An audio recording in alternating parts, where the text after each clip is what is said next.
But goodness oh! What a magic అనుకున్నా. మనం ఏదైతే ఈ ట్రైనింగ్ టీమ్‌కి ఇస్తున్నామో అట్ ద సేమ్ టైమ్ ఇలాంటి ఫిల్మ్ నెట్‌ఫ్లిక్స్‌లో అవైలబుల్ ఉంది. మిస్టర్ ప్రభాస్‌ది. చాలా మంచిగా ఉంది ఫిల్ము. సేమ్ సబ్జెక్ట్ మీకు కనెక్ట్ అయితుంది. చూడండి. యెస్. Over to Mastan. అయిన తర్వాత చూడడం అది ఎప్పుడవుతుందో అప్పుడు. బట్ అయిందని చూడడం ఎప్పుడు కావాలో అప్పుడు చేసేదానికి. Okay sir. Yes. Thank you. ఏమి అవసరం లేదు.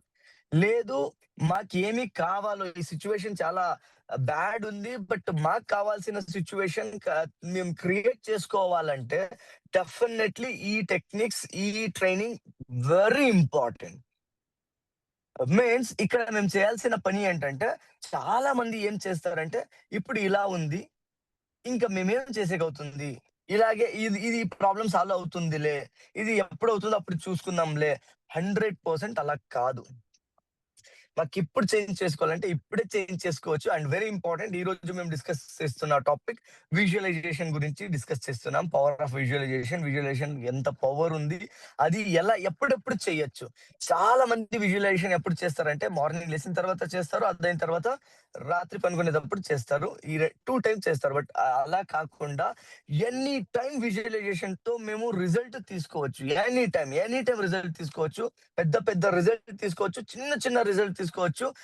నెక్స్ట్ యాక్షన్‌కి రిజల్ట్ ఎవ్రి యాక్షన్‌కి మేము రిజల్ట్ తీసుకోవచ్చు. అలాంటి పవర్ విజువలైజేషన్‌కి ఉంది. అది ప్రాక్టీస్‌లో రావాలి. బట్ ఇంపార్టెంట్ ఏంటంటే చాలా మంది లైఫ్ ఎలా ఉంది? ఏమో నడుస్తుంది. నడవనివ్వండి. మాకు ఇది కావాలి. అది ఎప్పుడొస్తుంది? అది ఎప్పుడో వస్తుంది. అలా కాదు. ఎప్పుడొస్తుందంటే, మేమెప్పుడు తీసుకొని వచ్చేకి, మేమెప్పుడు డిమాండ్ పెడతామో, మేమెప్పుడు ఆర్డర్ ఇస్తామో అప్పుడు వస్తుందది. బట్ ఇన్ని రోజులు మాకి ఆ బిలీవ్ లేదు కాబట్టి, అలాంటి థాట్ లేదు కాబట్టి, అలాంటి ఎక్స్‌పీరియన్స్ లేదు కాబట్టి, అలాంటి కమ్యూనికేషన్ లేదు కాబట్టి, మేమంతా ఏమనుకున్నాము, ఎప్పుడవుతుందో అప్పుడవ్వగాని, ఎప్పుడవుతుందో అప్పుడవ్వగాని, ఎప్పుడవుతుందో అప్పుడవ్వగాని. వన్ ఇంపార్టెంట్ థింగ్ అర్థం చేసుకోండి. ఫర్ ఎగ్జాంపుల్ ఆహ్, మీరు ఒక బ్రాంజో, సిల్వరో, గోల్డో ఈ లెవెల్‌లో ఉన్నారు. లేక స్టార్‌లో ఉన్నారు. ఏదో ఒక లీడర్ క్రౌన్ మీ గోల్ వచ్చేసి క్రౌన్. క్రౌన్ లీడర్ పైన మీకి కోపం ఉంది. ఇది చాలా సీరియస్‌గా వినండి. క్రౌన్ లీడర్ పైన మీకి కోపం ఉంది అంటే మీరు క్రౌన్ అవ్వరు. ఇదేం లాజిక్ ఇది? కనెక్టివిటీ లేదే కదా! బట్ ఎగ్జాక్ట్‌లీ కనెక్టివిటీ ఉంది. మీరు కోపం ఉండేది ఆ పర్సన్ పైన. ఆ పర్సన్ ఉండే లెవెల్ వచ్చేసి క్రౌన్.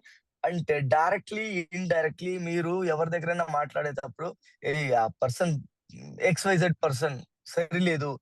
ఎవరు చెప్పు అని అడిగారు ముందు నుంచి. అదే క్రౌన్ ఎక్స్‌వైజెడ్ అని చెప్పారు. అంటే అల్టిమేట్‌లీ మీరు టార్గెట్ చేస్తుండేదే క్రౌన్ అని టార్గెట్ చేస్తున్నారు. క్రౌన్‌ని మీరు హేట్ చేస్తున్నారన్నమాట. అంటే మైండ్ ఇలాగే పని చేస్తుంది. ఎవరినైనా ఒక్కళ్ళని మీరు హేట్ చేస్తే వాళ్ళు చేసే పని, వాళ్ళు మాట్లాడే మాటలు, వాళ్ళు నడుచుకునే విధానం అన్నీ మీ మైండ్ హేట్ చేస్తుంది. అందుకే చెప్తారు ఎవరిని హేట్ చేయకండి. రైట్? ఫర్ ఎగ్జాంపుల్ ఇంట్లో ఉండేవాళ్ళు ఫాదర్ అయినా, మదర్ అయినా ఎవరిపైన మేము ఎవరినైనా హేట్ చేస్తున్నామంటే ఆల్ ఆల్వేస్ వాళ్ళు ఏం పని చేసినా గాని మనకి హేట్‌గా కనిపిస్తుంది. Right? But very exactly ma'am. Exactly sir. అదే రకంగా మీరు డబ్బుని హేట్ చేయాలని డబ్బు అంటే డబ్బు ఒకటే కాదు. మీరు రిచ్ పర్సన్‌ను హేట్ చేస్తున్నారంటే డెఫినైట్‌లీ మీరు డబ్బుని హేట్ చేస్తున్నారనేసి. అంటే ఎవరి దగ్గర ఎవరిని హేట్ చేస్తారో వాళ్ళ దగ్గర ఏముందో అది మీ దగ్గర రాదు. అది ఎవరైనా కావచ్చు.